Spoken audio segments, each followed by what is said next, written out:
नेताओं की मीटिंग है, मुख्य रूप से क्या एजेंडा लेके चल रहे हैं 2024 के लिए?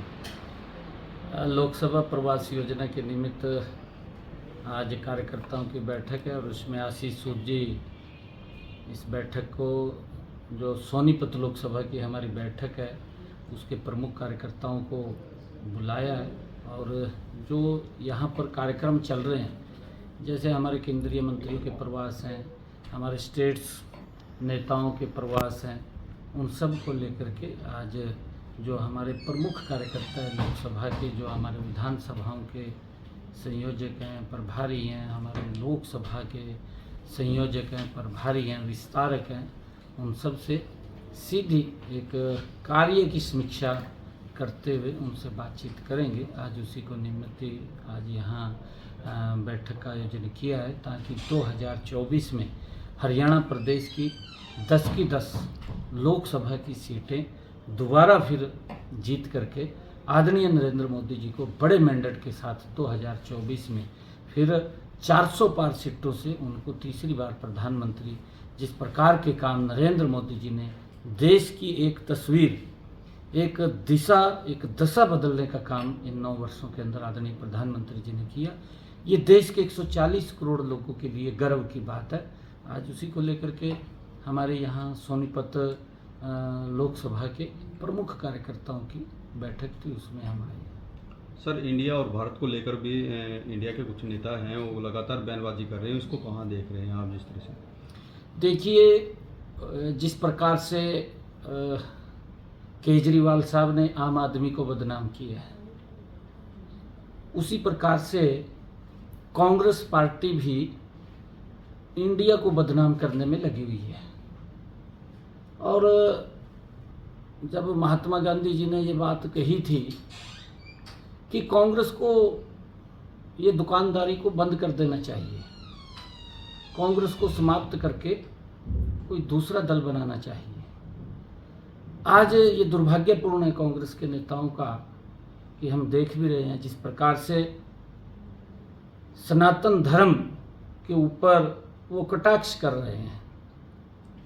ये आज का नहीं है, हजारों साल तक मुगलों ने सनातन धर्म को, उसको ऊपर अत्याचार किए, उसको समाप्त करने की कोशिश की। 300 वर्षों तक अंग्रेजों ने उसको ऊपर अत्याचार किए, उसको समाप्त करने की कोशिश की। ये जब से इस सृष्टि का निर्माण हुआ है, सनातन धर्म उसके साथ है, हमारी संस्कृति, हमारी आस्था है। पर कांग्रेस के लोगों को अपनी और उसके सहयोगी हैं, माँ और बेटी में फर्क नजर नहीं आता, उनको भाई और बहन में फर्क नजर नहीं आता।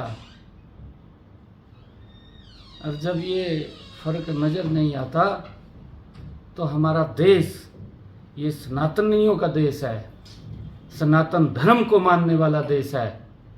हजारों वर्ष मुगलों ने इसको समाप्त करने के लिए इसके ऊपर अत्याचार किए, कुठाराघात किया। 300 वर्ष तक अंग्रेज लगे रहे। कांग्रेस की तो कोई औकात ही नहीं है कि इसको समाप्त कर सके, क्योंकि ये सनातन धर्म अजर है, ये सनातन धर्म अमर है।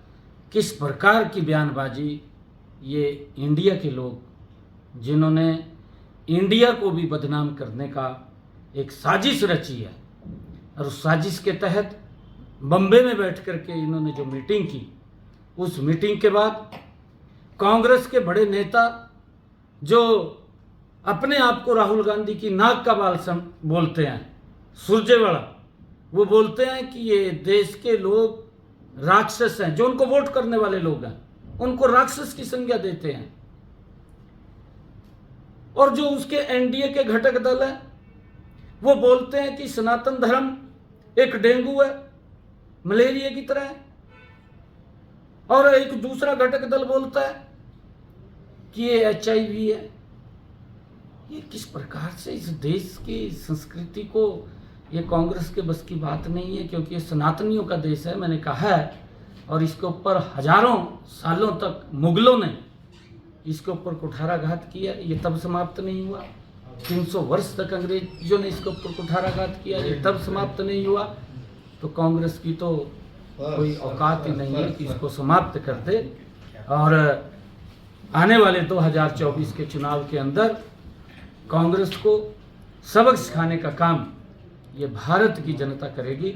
जिस प्रकार का ये धर्म के आधार के ऊपर लोगों को, इस धर्म को बदनाम करने की कोशिश कर रहे हैं, आज देश नरेंद्र मोदी जी के नेतृत्व में, चाहे G20 आज आप देख रहे हैं, देश के 140 करोड़ लोगों के लिए गर्व की बात है।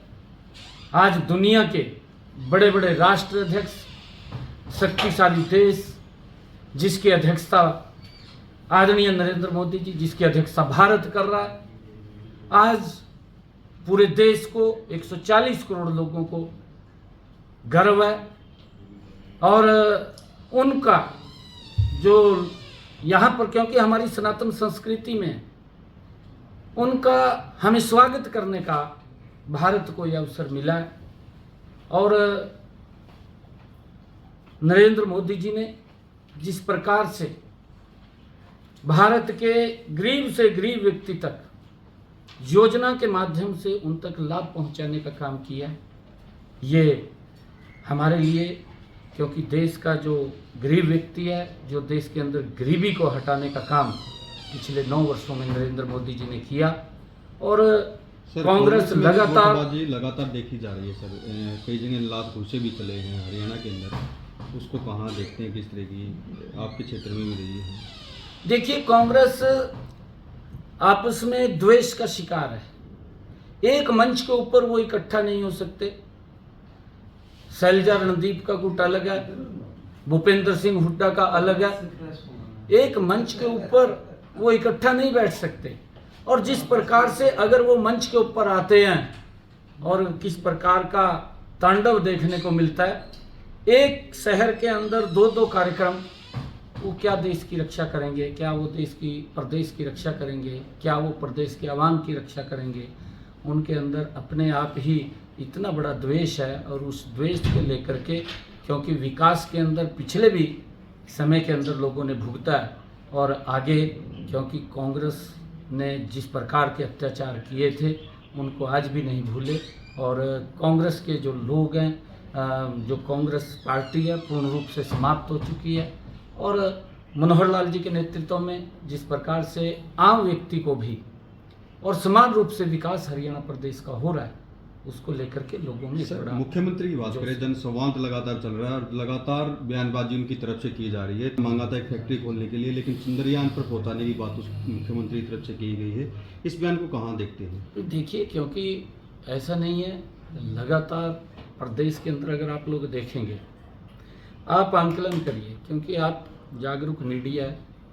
पिछले 9 वर्ष का कांग्रेस का शासनकाल, 10 वर्ष का शासनकाल आप देखिए, और ये 9 वर्ष मनोहर लाल जी के कार्यकाल के हुए हैं, उसको भी देखिए। जमीन आसमान का अंतर नजर आएगा। सर, बयान आज मैं आपको बता रहा हूँ, जमीन आसमान का अंतर नजर आएगा।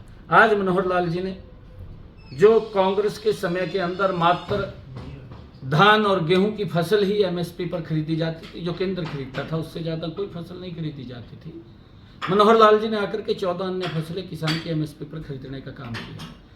और मनोहर लाल जी ने, केंद्र सरकार ने, आदरणीय नरेंद्र मोदी जी ने जितना पैदावार 2013-14 में था, उससे 2 ज़्यादा पैदावार किसान ने किया, उसको भी खरीदने का काम किया।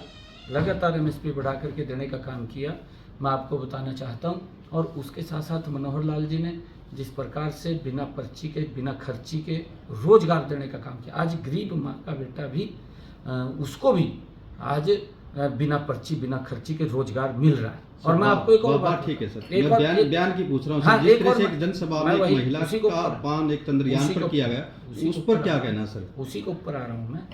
आदरणीय मनोहर लाल जी ने, क्योंकि जो नौकरियां दी हैं, नौकरियां अगर आप पिछले 10 साल का कांग्रेस का रिकॉर्ड उठा करके देखेंगे, वो भ्रष्टाचार से रहित नौकरियां थी, वो पर्ची के आधार पर मिली हुई नौकरियां थी जितनी भी मिली थी। परंतु मनोहर लाल जी ने भ्रष्टाचार रहित नौकरियां दी, बिना पर्ची बिना खर्ची के दी, और उससे 4 गुना ज़्यादा नौकरियां देने का काम कांग्रेस शासनकाल से ज़्यादा किया।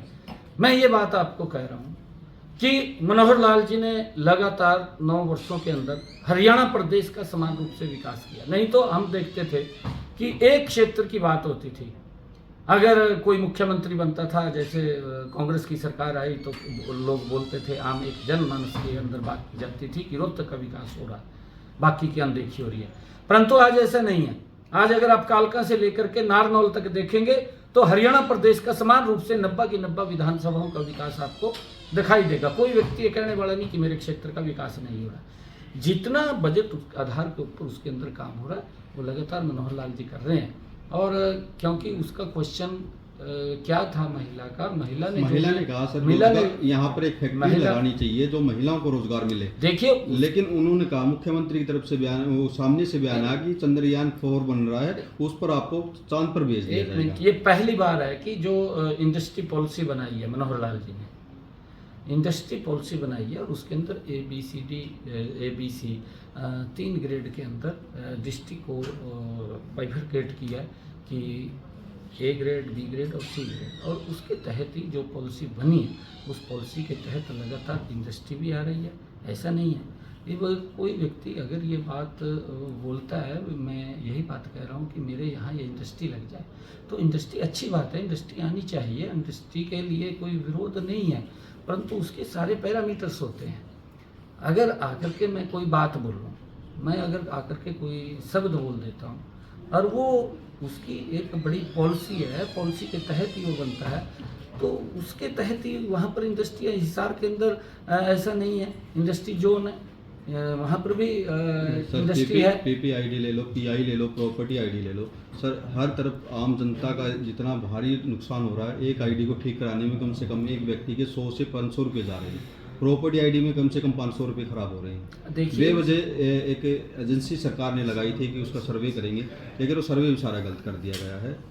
देखिए, उसको लेकर के आदरणीय मुख्यमंत्री जी ने भी आदेश दिए हैं कि उनको अगर किसी को कोई दिक्कत आ रही है तो ठीक करेंगे, क्योंकि पहले जिस प्रकार की अव्यवस्था थी आज वो अव्यवस्था नहीं है। आज हर व्यक्ति कंप्यूटर के ऊपर, क्योंकि अगर थोड़ा उसके अंदर दिखते हैं उसका धीरे धीरे करके सुधार किया जा रहा है। पहले जिस प्रकार से बुढ़ापा पेंशन थी, उनको समान भत्ता दिया जाता, उसको ऑनलाइन किया। जब ऑनलाइन किया था उसके अंदर कुछ दिक्कतें आई थी, 6 महीने तक उसके अंदर दिक्कतें रही, परंतु उसके बाद उसको दुरुस्त कर लिया गया, और दुरुस्त किया तो आज जो सम्मान भत्ता है, बुजुर्गों को जो सम्मान भत्ता मिलता है उसके अंदर आज कोई दिक्कत नहीं है। और इसी प्रकार से प्रॉपर्टी ID में भी किसी प्रकार की दिक्कत नहीं रहेगी। उसको शीघ्र ही, जल्दी ही, आदरणीय मुख्यमंत्री जी ने इसको लेकर के चिंतित है, उसको जल्दी ही ठीक कर लिया जाएगा, और लोगों को एक क्लिक के ऊपर घर बैठे ही उसकी फर्द भी मिलेगी, मिल भी रही है, और ID भी मिलेगी। ठीक है सर, धन्यवाद।